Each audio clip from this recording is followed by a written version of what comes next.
Hey everybody, this is my Black Ghost knife fish tank.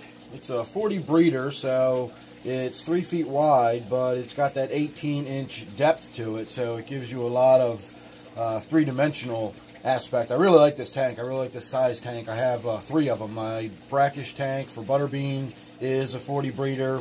My gudgeon tank is a 40 breeder, and then of course this one's a 40 breeder.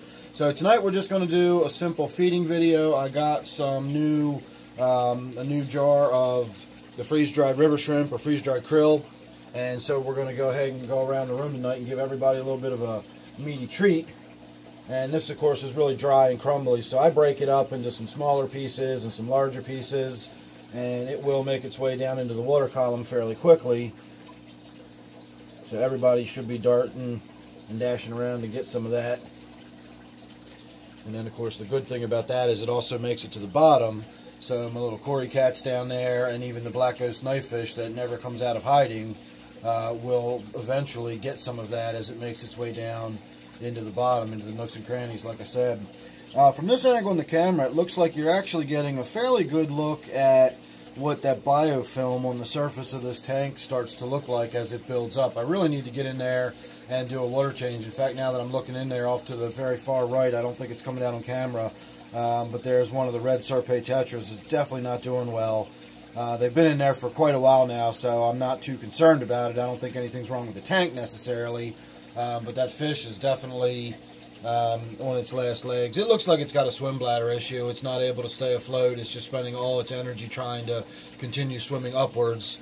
It may drift in front of the camera at some point.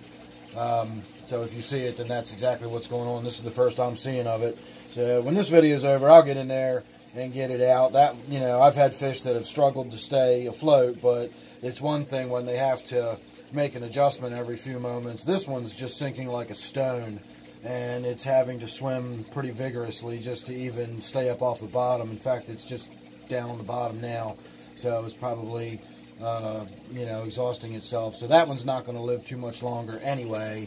I will get it out of there tonight and euthanize it and just put it out of its misery. And for a fish that small, I simply, you know, when they're in the net, I give it a quick smack on the concrete floor.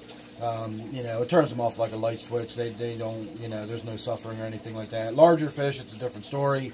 I'm not going to get into that now. This wasn't meant to be a morbid video, but, you know, I just saw that while we were doing this, so we're going to have a little chat about it. I still don't know if it's even coming out on video. If it is, it's in the very, very far right bottom corner. You might see a fish that's lying on the bottom, and it's one of those red Serpae tetras.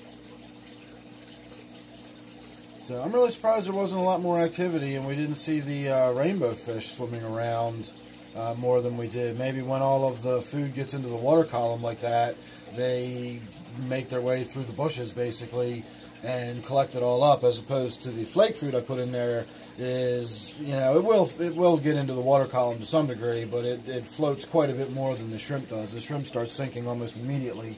As soon as you put it in the water, it just starts soaking up water and sinking, whereas the flake food does not. And so maybe that's why I see so much more activity when I feed with the flake food. So I'm going to say thanks for watching. Here, I'll go ahead and pull the camera off the tripod since I got my hands free now. Sorry about all the jerking and shaking around. And we will have a look at that Serpae tetra that I was talking about. So you can see it's just lying on its side on the bottom. And that one is about to come out of there and go to the great big fish tank in the sky. Oh well, that's a bummer. But you get what you get. Like I said, this was a spur of the moment feeding video, and you know, that happens in fish tanks sometimes.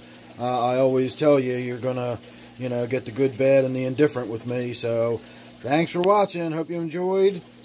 Make sure you're subscribed, that way you won't miss anything I got coming up. You never know what it's going to be. Hopefully it'll be something a little more cheerful than this one.